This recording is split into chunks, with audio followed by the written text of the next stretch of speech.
ഇപ്പോൾ വയനാട്ടിൽ നിന്ന് അനൂപ് കൂടി ഈ വാർത്തയുടെ കൂടുതൽ വിവരങ്ങളുമായി ചേരുന്നുണ്ട്. അനൂപ്, നിലവിൽ ഒരു പകൽ മുഴുവൻ ഉണ്ടായ പ്രതിഷേധത്തിനും പ്രശ്നങ്ങൾക്കും ശേഷം ഇപ്പോൾ വയനാട് ശാന്തമാണ്. പുൽപ്പള്ളിയിൽ ഇന്നും നാളെയും നിരോധനാജ്ഞ പ്രഖ്യാപിക്കുക കൂടി ചെയ്തിട്ടുണ്ട്. എങ്ങനെയാണ് ഇപ്പോൾ ആ പുൽപ്പള്ളിയിലെ ഒരവസ്ഥ? പൊതുവെ വയനാട് ശാന്തമായോ ഇപ്പോൾ?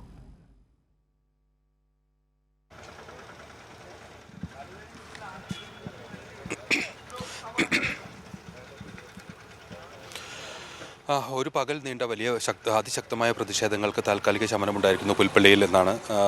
പ്രത്യേകിച്ച് ഇന്ന് ഇതിൻ്റെ ഈ പുൽപ്പള്ളിയിൽ ഉണ്ടായിട്ടുള്ളൊരു വലിയ പ്രതിഷേധങ്ങൾക്കിടയാക്കിയ ആദ്യഘട്ടത്തിലുണ്ടായിട്ടുള്ളൊരു സാഹചര്യം കേണിച്ചിറയിൽ ഈ രീതിയിൽ ഒരു കടുവയുടെ ആക്രമണത്തിൽ ഒരു പശു കൊല്ലപ്പെട്ടിരുന്നു. ആ പശുവിൻ്റെ മൃതദേഹവുമായി ഇവിടേക്ക് എത്തിയ അവിടെയുള്ള നാട്ടുകാർ ഈ സ്ഥലത്തേക്ക് എത്തുകയും അവിടെ ഇതിനകം തന്നെ തടഞ്ഞു വെച്ചിരിക്കുന്ന ഒരു വനംവകുപ്പിൻ്റെ ജീപ്പ് അതിലേക്ക് ഈ പശുവിൻ്റെ മൃതദേഹം വെച്ചുകൊണ്ടുള്ള പ്രതിഷേധമായാണ് അത് ആദ്യം രൂപപ്പെട്ടത്.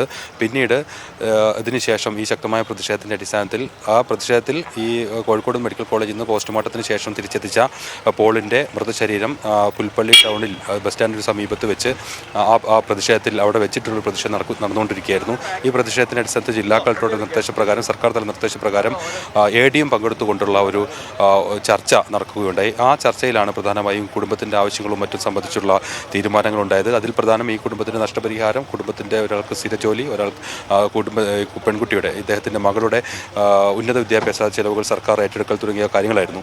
ഏതായാലും അതിലെല്ലാം ഒരു തീരുമാനമുണ്ടായി. ഈ കുടുംബത്തിൻ്റെയും നാട്ടുകാരുടെയും ആവശ്യം പൂർണ്ണമായും ഈ യോഗം അനുഭാവപൂർവ്വം സമീപിക്കുകയും അതിനാവശ്യമായ നടപടി സ്വീകരിക്കുകയും ചെയ്തു.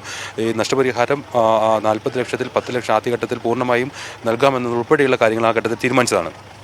ഈ വിവരം അറിയിക്കാൻ ചെന്ന ജനപ്രതിനിധികൾക്കെതിരെയാണ് ഒരു വിഭാഗം സംഘടിച്ചെത്തി ആക്രോശിക്കുകയും അവരെ